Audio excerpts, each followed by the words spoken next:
qui était prévue pour être tenue par les avocats, elle est annulée. Et en lieu et place, une autre conférence de presse se tient. Celle-là, elle est organisée, ordonnée par la coalition Takku Wallu Sénégal. Donc c'est à ce titre que cette conférence de presse est tenue. Et elle est animée par peut-être d'autres personnes nous rejoindront, mais je ne me présente pas à ceux qui sont là, je le fais pour la commodité de l'exercice. À l'extrême droite, ce n'est qu'une position. Sur ce présidium, ce n'est pas une position politique. Vous avez notre ami et frère Djimo Souaré. Vous le connaissez. Il est vice-président du groupe parlementaire Takku Wallu Sénégal. On ne le présente plus. À ma droite, je ne le présente pas. Vous le connaissez tous. C'est le ministre Oumar Youm. Il est avocat de profession et de métier et il fut plusieurs fois membre du gouvernement. Le dernier poste qu'il a occupé, c'est ministre des Forces armées. Il fut, vous vous en souvenez, président du groupe parlementaire Takku. Benno. Et voilà, il est là aujourd'hui avec nous en sa qualité de membre du secrétariat exécutif de l'APR. À ma gauche, c'est toujours une position géographique par rapport à ce présidium, même s'il est fondamentalement, du point de vue doctrinaire, du point de vue idéologique et du point de vue des comportements et attitudes de militants, il est de gauche. Il est à ma gauche, je ne vous le présente pas, c'est le ministre El Hadj Moustapha Diouf, qui fut député du peuple, connu et reconnu comme tel, qui fut ministre de la République, qui est avocat et qui est ici en sa qualité de président de son parti, le Parti des travailleurs. Et moi-même, très simplement, je suis vice-président du Parti des libéraux et démocrates. Et c'est à ce titre que je suis là. Nous sommes là, entre autres, pour apporter des précisions, rétablir l'exacte matérialité de faits qui ont été sciemment déformés par ceux d'en face. Vous avez entendu tout à l'heure, ou ces jours passés, un éminent membre du parti au pouvoir qui a expliqué longuement et largement les péripéties à travers lesquelles, dit-il, notre camarade, notre frère de coalition et de bloc politique, Farba Ngom, connu sous son nom réel de Mohamed Ngom, a été cerné par la CENTIF. Si un député, membre de l'Assemblée nationale, explique à l'opinion comment la CENTIF a pu cerner Farba Ngom, cela veut dire qu'il a eu accès au dossier de la CENTIF. C'est ça que ça veut dire. Quels que soient par ailleurs les développements qui auront été faits, les élucubrations qui auront été faites, il reste que c'est un député, membre de la coalition au pouvoir, qui déclare aux Sénégalais avoir eu accès à un dossier. Force est de constater que notre ami, notre camarade, notre militant et notre responsable Farba Ngom, jusqu'au moment où je vous parle, n'a pas eu accès à son dossier. Il n'a jamais été convoqué ni à la police, ni à la gendarmerie, ni à la CENTIF, ni au parquet, ni chez le juge d'instruction. Alors qu'il n'a jamais été convoqué, alors que le dossier de l'Assemblée nationale est constitué de ce que notre ami Aïssata Tall Sall a pu en dire, certainement son immunité parlementaire sera levée. Il n'aura jamais accès à son dossier. Il sera convoqué et probablement, tel que certains l'ont dit, probablement d'autres choses vont suivre, sans jamais une seule fois qu'il ait été mis en position de se défendre et de s'expliquer. Je termine pour dire que dans notre pays, qui s'appelle Sénégal, nous sommes tous, tant que nous sommes contraints par la Constitution. Autant nous sommes un pays, un peuple de gens libres et égaux en droit. Au fronton de la République, il est écrit « Les hommes naissent libres et égaux en droit ». Il n'y a aucun privilège lié à l'avoir, lié à l'origine, lié aux convictions philosophiques ou politiques, liées à la naissance. Si nous sommes libres, c'est parce que nous sommes un pays d'hommes libres. Et notre Constitution dit que parmi les droits qui sont élevés au rang de la sacralité figurent les droits de la défense. Ce sont des droits absolus. C'est ce que dit la Constitution. Les droits de la défense sont absolus et sacrés à toutes les étapes de la procédure. Et manifestement, Farba Ngom n'a pas eu accès à son dossier. Il n'a pas été mis en mesure de se défendre. Et ceci ne devrait pas s'appliquer seulement à lui, mais à l'ensemble des Sénégalais. Parce que chaque Sénégalais, chaque citoyen sénégalais, chaque personne, fût-elle étrangère qui vit parmi nous, a le droit, lorsqu'il est interpellé, lorsqu'il est poursuivi, de réclamer la stricte observation de ses droits. Ceci étant, comme ce que je voulais faire comme observation préliminaire, mon ami et frère, Oumar Youm, vous lira une déclaration liminaire en français. Cette déclaration liminaire en français sera suivie d'un résumé en langue nationale wolof par notre ami et néanmoins frère El Hadji Moustapha Diouf. Et probablement, si notre ami Sade Diallo était là, il est possible qu'il vienne, il vous en aurait fait aussi un résumé en langue pulaar, compte tenu de ce que nous voulons aussi que Farba Ngom, qui aujourd'hui entreprend de faire demain, d'aller sur place au Fouta, où un meeting de soutien est organisé, que ces militants et ces responsables puissent être mis en mesure de comprendre ce qui se dit. Voilà comment la chose va être faite et comment cette rencontre va être présidée. Et sans plus tarder, je cède la place à mon ami Maître Oumar Youm.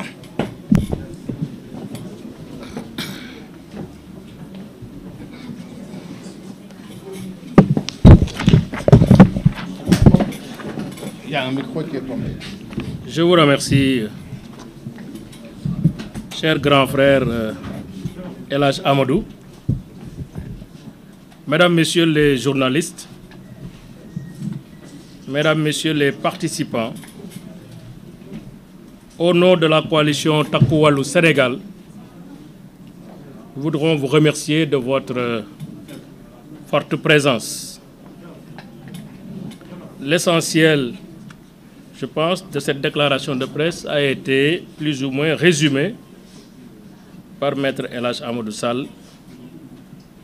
Comme vous l'avez suivi, après avoir été menacé publiquement dans son fief politique, chez lui à Agnam, dans le département de Matam, par le Premier ministre Ousmane Sonko, dont certains de ses partisans ont exprimé publiquement le souhait de ne pas avoir dans ce pays, c'est-à-dire au Sénégal, je le cite, des opposants milliardaires, ce qui explique très largement la purge entamée.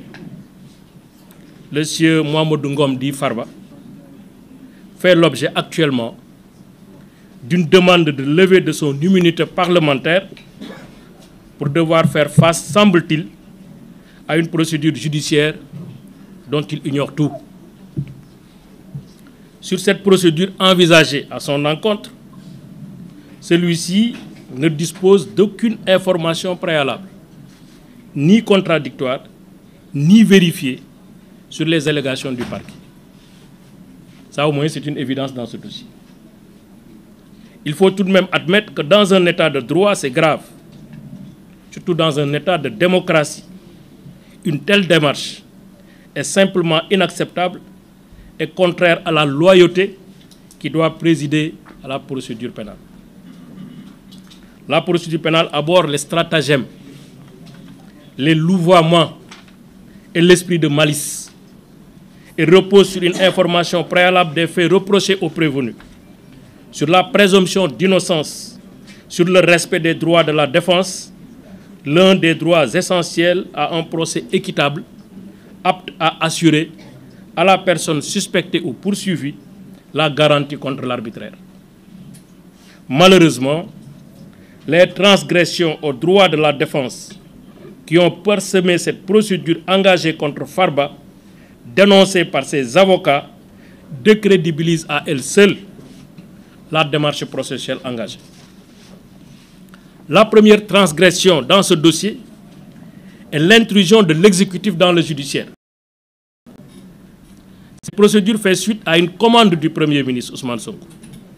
Pour preuve, c'est le procureur du parquet financier auprès du ministère de la Justice qui sollicite la levée de l'immunité parlementaire du député Farba Ngom. Ce n'est pas une institution judiciaire de jugement qui, après avoir apprécié des faits, estime devoir élargir son enquête ou son instruction à des personnes, ce qui aurait pu être le cas. À ce jour, aucun juge d'instruction n'a été saisi.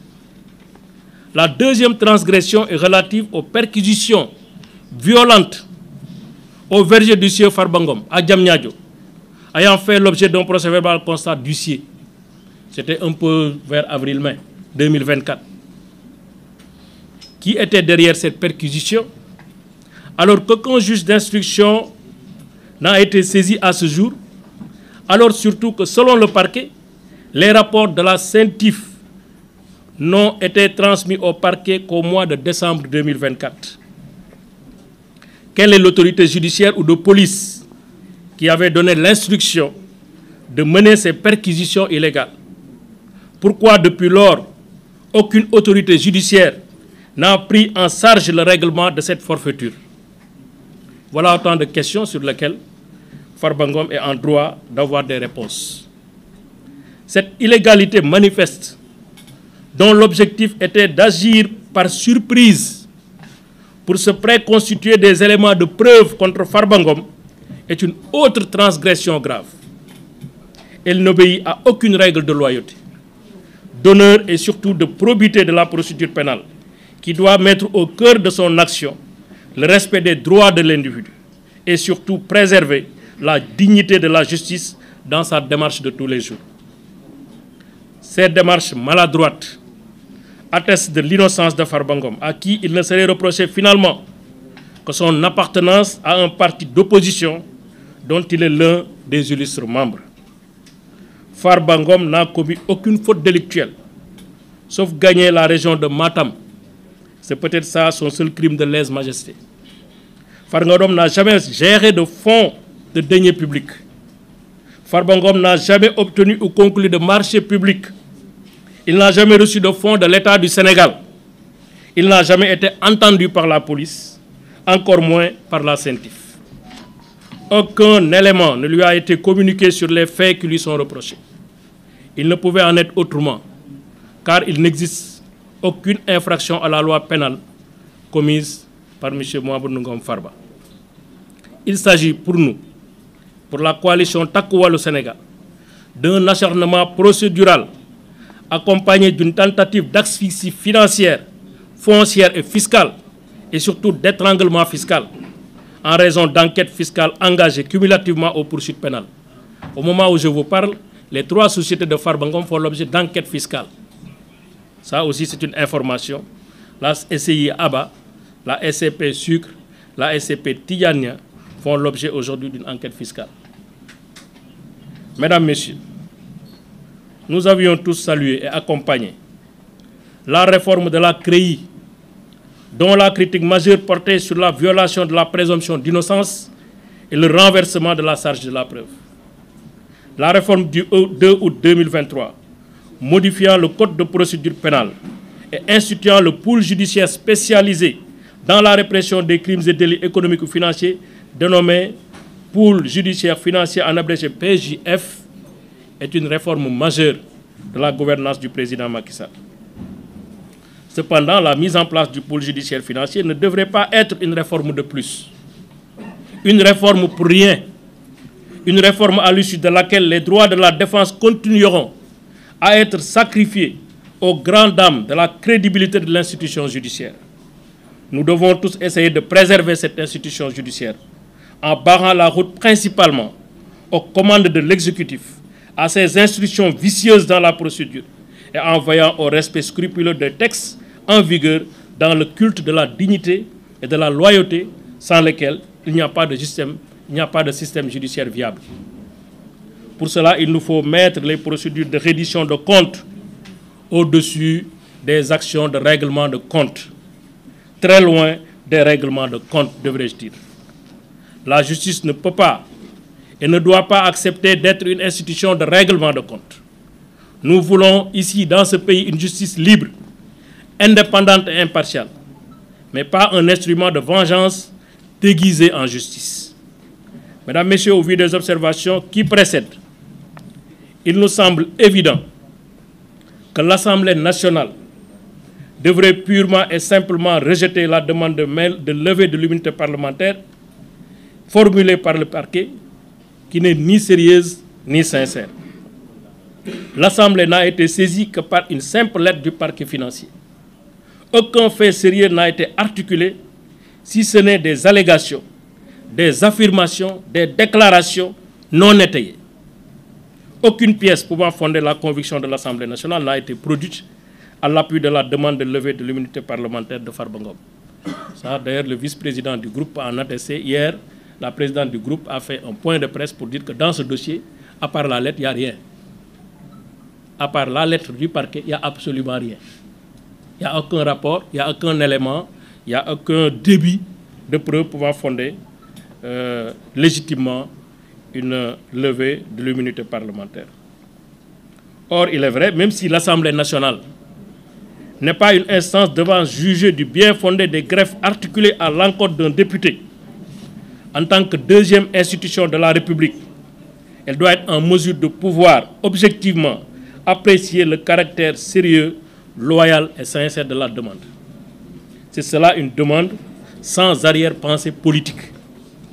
C'est pourquoi les conditions objectives de levée de l'immunité parlementaire n'étant pas réunies, l'Assemblée nationale, les députés du Sénégal devraient éviter de piétiner leur propre statut et surtout fragiliser leur protection qui vise la préservation de l'un des principes les plus importants de la vie parlementaire, l'inviolabilité du mandat de député. L'Assemblée nationale de rupture annoncée et que nous attendons à ce jour est concrètement devant ses responsabilités, d'être une institution qui veille à la protection de ses membres. Une assemblée de rupture, c'est d'abord une assemblée qui se fait respecter et qui fait respecter les droits de ses membres. Aucun fait sérieux n'a été articulé à l'appui de la demande de levée de l'immunité parlementaire. Par voie de conséquence, cette demande devrait être rejetée. Dans tous les cas, la coalition Takku Wallu Sénégal et son groupe parlementaire entendent saisir sans délai l'Union interparlementaire, l'UIP, organisation mondiale des parlements nationaux, à travers son comité des droits de l'homme, pour dénoncer les graves violations des droits du député Farba Ngom, notamment l'absence manifeste d'une procédure contradictoire, juste et équitable, conforme aux principes de loyauté et d'équité, devant gouverner toute procédure de levée d'immunité d'un député. Les parlements de la CEDEAO, de la francophonie seront également saisis pour ces graves violations. Mesdames, Messieurs, au nom de ce comité, nous vous remercions de votre aimable attention. Merci beaucoup. Je mets à votre disposition...